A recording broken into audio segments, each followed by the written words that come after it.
না, একটা কথাও বলবেন না। অনেক কথা বলছেন। একদম চুপ। অনেক সহ্য করছি, অনেক সহ্য করছি তোমাদের অত্যাচার। এই যে আর না, তুমি কিন্তু অতিরিক্ত আমার কথা বলছ, একটা কথা বলবে না। মেয়ের ছেলেকে হাত দিতেছ কেন? আপনি আমার শাশুড়ি, যদি ভদ্রভাবে আমার কথাগুলো না শুনেন না, আমি বাধ্য হব আপনার গায়ে হাত তুলতে। এই আমি অফিসের জন্য বের হলাম, গেটটা লাগায় দাও। এই শোনো না, কি? চলে যেতেছো? হ্যাঁ। ওই বলছিলাম কি, আমার না 1000 টাকা লাগবে, দিয়ে যাও। 1000 টাকা? 1000 টাকা কিসে লাগবে? একটু দরকার আছে। এখন হবে না, এখন আমার কাছে কোনো টাকা নেই, কালকে দিব না। গেটটা লাগায় দাও। কি বৌমা, পোলাই তো অফিসে গেছে, তুমি দাঁড়াই রয়েছো কি লেগে? যাও রান্না বান্না করো। হ্যাঁ মা, যাবো। আপনার কাছেই যাইতেছিলাম, কি রান্না করব? কি রান্না করো? প্রত্যেকদিকে আমি বলে দেবো কি রান্না করবো, তাই দেখো ফ্রিজে কি আছে। ও আচ্ছা, তাহলে ওই এক কাজ করি আম্মা, ইলিশ মাছ, সর্ষে ইলিশ করি আর ডাল রান্না করি। তুমি জানো না ইলিশ মাছ আমি খাই না, ইলিশ মাছ আমার অ্যালার্জি। হ্যাঁ, তাহলে এক কাজ করি, সবজি রান্না করি চিংড়ি মাছ দিয়া। সবজিও আমি খাই না। তোমার কি বারবার বলে দিতে হবে? বাবার কিছু শেখো নাই? তাহলে ডিম ভুনা করি আর ডাল রান্না করি। অতিরিক্ত কথা বলো তুমি, সব কিছু তোমার শিখাই বলা দেওয়া লাগে। মানুষ তো জানে না যে আমার জামাই কি পছন্দ করে, আমার শাশুড়ি কি পছন্দ করে। যাও রান্না করো যাও। আল্লাহ, কই যাই না ফালাইলো আমার, আমি নিজেও জানি না। চিংড়ি মাছ খাইবো না, সবজি খাইবো না, ইলিশ মাছ খাইবো না, ডিম খাইবো না, ডাল খাইবো না, তাহলে আমি কি রান্না করবো? রান্না করলেও ঝামেলা, না করলেও ঝামেলা। রান্না করলেও বকা শুনতে হয়, না করলেও বকা শুনতে হয়। কি করবো আমি এখন? কই যাবো? কি রান্না করবো? মাথায় তো কোনো কাজ করে না। এক কাজ করি, আলু ভর্তা আর ডাল রান্না করে থুয়ে দিই। আর কি করবো? আর তো কিছু করার নেই। দূর। ধুরো, দেরি হয়ে গেল। এই আমার অফিসের ব্যাগটা নিয়ে আসো। কই শুনছো? হ্যাঁ, এই যে তোমার ব্যাগ।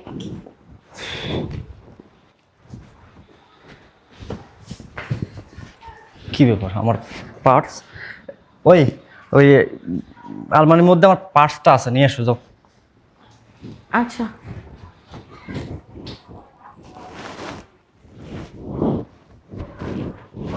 কই তাড়াতাড়ি করো। এই যে, ঠিক আছে, আমি অফিসে গেলাম, গেটটা লাগাই দাও। শোনো না, কি? বলছিলাম কি, 1000 টাকা দাও না আমাকে। আজকেও আমার টাকা নেই, ওই কালকে দিবনি। গেটটা লাগাই দাও।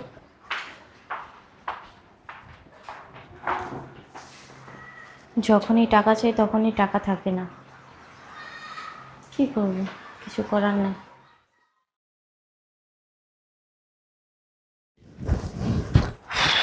বাবা বাবা, বাইরে এত গরম। বাবা। চলে আসছো? হ্যাঁ, এই যে ব্লেজার।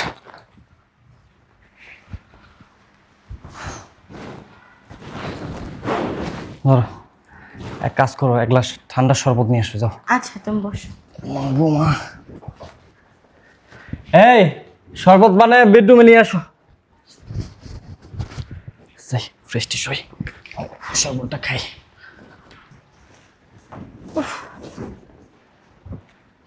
সবসময় টাকা চাইলে বলে নাই নাই নাই, দেখি তো সত্যি কি টাকা নাই? যে টাকা, আমাকে সবসময় বলে টাকা নাই টাকা নাই। এক কাজ করে আমি এখান থেকে 1000 টাকা নিয়ে যাই।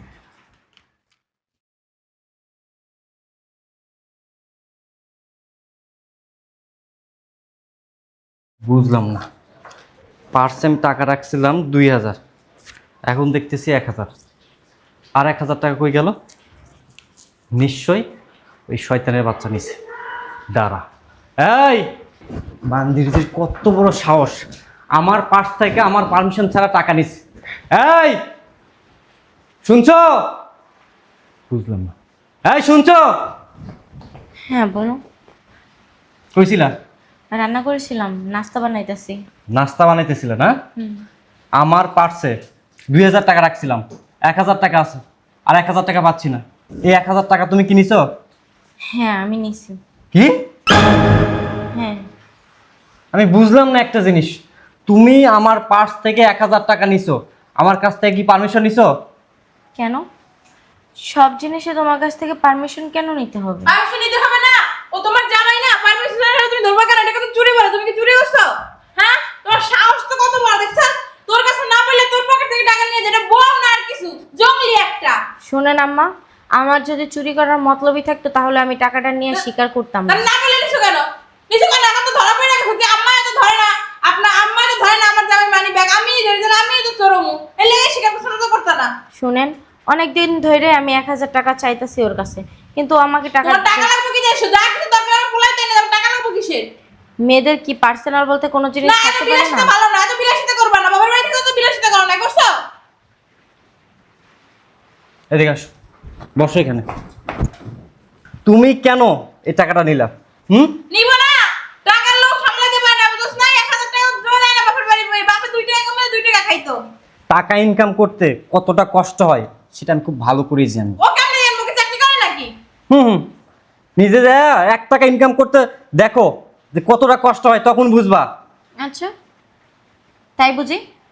হ্যাঁ, কতদিন তোমাকে বলছি যে আমি একটা জব করি, আমি কেন জব করবা? মেয়ে মানুষ বাইরে যাবে কেন? মেয়ে মানুষ ঘরে থাকবা, পরপুরুষ দেখা লাগবে না, চেহারার অবস্থা কি পরপুরুষে পাগল করতে যাবে নাকি? আমার তো ঠিক কথাই বলছে, তুমি ঘরের বউ, ঘরের মধ্যে থাকবা। আলে মানুষেরও বলার মতো আছে, আমারও বলার মতো আছে, বাবারও কি বিলাসিতা, এত বিলাসিতা ভালো না। তাই না? হ্যাঁ, তাই আমার অনেক বিলাসিতা। তা কি? হ্যাঁ, আসছি পর থেকে আপনার শাড়ি আমাকে পরতে দেন, আপনার পুরানো শাড়ি আমাকে পুরান পরতে শাড়ি, দিতে ভালো দেন। শাড়ি, দামিও শাড়ি আমি পরে আপনি আর কথা বলবেন না, একটা কথাও বলবেন না, চোখ রাঙাই কথা। অনেক কথা বুঝলাম বলছেন। না। একদম চুপ, অনেক সহ্য করছি, অনেক সহ্য করছি তোমাদের অত্যাচার। এই যে আর না, তুমি কিন্তু অতিরিক্ত আমার কথা বলছ, একটা কথা বলবে না। মেয়ের ছেলেকে হাত দিতেছ কেন? আপনি আমার শাশুড়ি, যদি ভদ্রভাবে আমার কথাগুলো না শুনেন না, আমি বাধ্য হব আপনার গায়ে হাত তুলতে। আমরা মেয়ে মানুষ, আপনিও তো একটা নারী, হ্যাঁ, আপনিও তো কোনো এক বাপের সন্তান, বিয়ের পরে কারো বউ হইছেন, এই বাড়িতে বউ হইয়া আসছেন। আমার শ্বশুর আপনাকে কতটা বাইন্দা রাখছে, হ্যাঁ, বিলাসিতা করেন নাই? আমার শ্বশুরে নাইলে এখন মরছে শুক্রে শুক্রে 8 দিন হয়েছে, তার আগে কি করছিলেন? এটার আগে একদম কথা বলবেন না। আমি চাই না যে আমার হাত আপনার গালে উঠুক। দেখছস কত বড় বেয়াদব, দেখছস তুই? বেয়াদব না, আমি চাকরি করব, আমাকে চাকরি করতে দেন না কেন? একটা মেয়ের বিয়ের পরে কি তার বিলাসিতা, তার স্বাধীনতা সবকিছু শেষ হয়ে যায়? হ্যাঁ, আপনার স্বাধীনতা কি শেষ হয়ে গেছিল? না না, আপনার আমার শ্বশুর আটকায় রাখতে পারছিল? হ্যাঁ, আমি তো কোনো কিছুই বিলাসিতা করি না, সেই উসিলায় আপনাদের শুকরিয়া করা উচিত যে এই জমানায় আইসাও এরকম একটা বউ পাইছেন। নিজের পুরান শাড়ি পরতে দেন, কোনো সময় একদিন ঘুরতে নিয়ে যায় না, কোনো সময় একদিন একটু ফুচকা এনে দেয় না, কোনো সময় একটা ইয়ে এনে দেয় না। ফুচকা খাইবে। আম্মা, ভদ্রতা বজায় রাখেন। চাইতাছি না যে পুতের বউ হইয়া শাশুড়ির গায়ে হাত তুলি। তুইলে দেখো না একবার, দেখো করবেন? হাত যেখানে বাইরে সেখানে বাইরে। কি করবেন? মিম, মায়ের গোলামি করস, মায়ের গোলামি করস, হ্যাঁ, মায়ের গোলামি যেহেতু করবি, বিয়ে করছিস কেন? বুঝলাম। মার লাগি সংসারটা করতি, বিয়ে করছিস কি কথা ঠিক করে বলো। চুপ কর বন্দির পুত। হ্যাঁ, একটা মেয়ের বিয়ের পরে স্বাধীনতা শেষ হয়ে যায়, স্বাধীনতা শেষ হয়ে যায়। আমি বলছি আমি একটা জব করি, জব করতে দেস নাই, তুই আমাকে দেখোস না। বাপের বাড়ির ছাইরা শ্বশুর শাশুড়ি ঠিক আছে, ওনারা নাইলে পরের মেয়ে, ওনারা জ্বালাইবই, ওনাদের অত্যাচার করবো, এটাই ওনাদের কাজ। কারণ ওনারা নিজে বউ যখন আসে তখন ওনাদেরটা ওনারা বুঝে, তখন ওনাদের শাশুড়ি খুব খারাপ থাকে। আর ওনারা যখন শাশুড়ি হয় তখন একটাবার ভাবে না যে আমার পুতের বউর সাথে আমি কেমন আচরণ করতেছি। তোর বউ আমার গায়ে হাত তুলছে, আমার গায়ে, তুই কিচ্ছু বলছ না, আমি থাক মনে গেছে। আমি এখন এই মুহূর্তে এই বাসা থেকে চলে যাবো, যেদিন তুই তোর বউয়ের বাসা থেকে বের করতে পারবি ওই দিনই আমার আনবি। আম্মা, আম্মা, কই যাস, কই যাস? আম্মা, আম্মা যায় না, আম্মা যায়, আম্মা যায়, খুব কষ্ট লাগতেছে। হ্যাঁ, আজকে কতদিন ধরে তোমার কাছে আমি 1000 টাকা চাইতাছি, আমার একটু সমস্যা হয়েছে, আমি ডাক্তারের কাছে যাব। তুই আমাকে না ডাক্তারের কাছে নিয়ে যাইতেছিলি না, তুই আমাকে 1000 টাকা দিছিলি কেন? কি তুমি কেন? ডাক্তারের কাছে? কেন? তোর মাকে পর্যন্ত বলছি আম্মা আমার এই সমস্যা ঠিক হয়ে যাবে, ঠিক হয়ে যাবে। কিতে ঠিক হবে? হ্যাঁ, একটা মেয়ের শারীরিক অবস্থা যদি ভালো না থাকে, সেই মেয়েটা যদি ডাক্তারের কাছে যাইতে চায়, তুই তো সারাদিন থাকোস অফিসে, মানলাম, রাত শেষে তো আমার কাছে যাস না? আমার যে কতটা কষ্ট হয়, কতটা ছটফট করি, কতটা যে কষ্ট পাই, কান্না করি, একদিন জিজ্ঞাইছস? একদিন জিজ্ঞাইছস? হ্যাঁ, যে তোমার কি হয়েছে, তুমি এত কষ্ট পাইতেছো কেন, বা তুমি ডাক্তারের কাছে যাইও, বা তুমি আমার সাথে চলো, বলছস একদিনও? হ্যাঁ, একদিনও বলস নাই কেন? মেয়েদের আনস কি শুধু শারীরিক সম্পর্ক করার লাইগা, নিজের ক্ষুধা মিটানোর লাইগা? হ্যাঁ, একটা মেয়ের যে অনেক কিছু প্রয়োজন হয়, সেটা কি জানোস না? সেটা বুঝোস না? হ্যাঁ, কেমন পুরুষ তুই, কেমন পুরুষ? শুধু আনছস ঘরে, বিয়ে কইরা শেষ, দায়িত্ব শেষ, রাইত হলে যায় ঘুমাবি, সকালবেলা হইলে গোসল করবি, অফিসে চলে যাবি, দায়িত্ব শেষ না? এর চেয়ে তো বরং একটা কাজের বুয়া আনতি, বিয়ে না কইরাই না একটা কাজের বুয়া আনতি, তাও তোরে কিচ্ছু বলতো না, সারাদিন ঘরে কাজ করে যাইতো, দরকার হইলো তোকে মতো জানোয়ার গো ক্ষুধা মিটে তারপরে চলে যাইতো, তাও বিনিময়ে কয়টা টাকা পাইতো, আর বাসায় যা নিজের স্বাধীনতা ভাবে নিজে চলতে পারতো। অথচ এইরকম ভাবে জেলখানায় আমার বন্দি হইয়া থাকতে হইতো না, বুঝোস নাই? আমি আর আপনার সাথে সংসার করব না, কারণ আপনার সাথে আমার মানায় না, যায় না। আপনারা বড়লোক মানুষ, আপনারা অনেক টাকা পয়সা আলা, আপনার মা সব পারে। আপনার মা সারা দিন ঘরে বসে আমার সাথে কি করে, একবারও রাত্রেবেলা এসে জিজ্ঞাসা করো? করো না। তোমার মা ইলিশ মাছ খাবে না, তোমার মা চিংড়ি মাছ খাবে না, তোমার মা ডিম খাবে না, তোমার মা সবজি খাবে না, তোমার মা এটা খাবে না, তোমার মা ওটা খাবে না, তাহলে আমি কি রান্না করব? হ্যাঁ, প্রতিনিয়ত তোমার মারাতে আমার অত্যাচার হইতে হয়, প্রতিনিয়ত কথা না শুনলেই ঠোনা মারতে হয়, প্রতিনিয়ত আমার মানে মার খাইতে হয়। কেন, কেন মার খাইতে হবে আমার? এক মারাই খাইছে আর এক মার খাচ্ছে, এই মা যদি না বুঝে, মানলাম এই মা বুঝে না, তোর তো বোঝা উচিত, তোর তো বোঝা উচিত। হ্যাঁ, কিন্তু তুইও আমাকে বুঝোস না, তুইও আমাকে বুঝোস না। আমি তাই ডিসিশন নিছি, তোর সংসার আমি আর করব না। আমি গরিব, আমার বাবা দিন আনে দিন খায়, হ্যাঁ ঠিক আছে মানি আমি। তোদের বাসায় তো আসে না, আসে? আসে যে জামাই আমাকে একবেলা খাওয়াও? হ্যাঁ, আমাকে আজকে কতটা বছর হয়েছে বাপের বাড়িতে একবার যাইতে দাস না কেন? তাহলে তোদের ঘরে একটা বান্দি চলে যাইব, কাজগুলো তোর মার করতে হবে। এই কারণে আমার বাবা মার সাথে একবেলা কথাও বলতে দাস না ঠিক মতো। কে? আমার বাবা মা আমাকে কুপরামর্শ দেবে এই কারণে, তাই না? হ্যাঁ, তোদের মতো পুরুষকে না আমি কি বলবো, অনেক অত্যাচার মুখ বুজ্জা সহ্য করছি, কারণ এটা আমার শ্বশুর বাড়ি। শ্বশুর বাড়ি নাকি শুনছি পাতাটাও পর হয়, কিন্তু জামাইটা জানতাম আপন হয়, কিন্তু জামাইটা যে সবার চেয়ে বেশি পর হয়, স্বার্থপর হয়, সেটা জানা ছিল না। আর তোকে না দেখলে জীবনে বুঝতামও না যে জামাই মানুষ এরকমের হয়।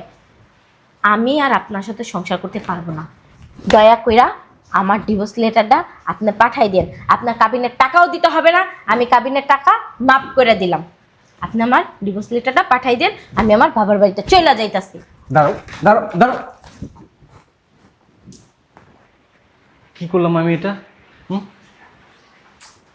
যে বউ এই বাড়ির প্রত্যেকের খেয়াল রাখে, সেখানে আমার উচিত ছিল তার খেয়াল রাখা। আমি তার খেয়াল কখনো রাখি না। আমার বউ তো অনেক ভালো, অনেক ভদ্র। বর্তমান সময়ে এরকম বউ পাওয়া তো সাত কপালের ভাগ্য। না না, আমি সংসার ভাঙতে দিব না। আমি আমার ভুলটা বুঝতে পারছি। আজকে আমার বউ আমার চোখ খুলে দিছে, আমি যেভাবে হোক ওকে আটকাবো। দরকার হলো ওর হাতে পায়ে ধরে ওরা আমি আটকাবো। এই শুনছো?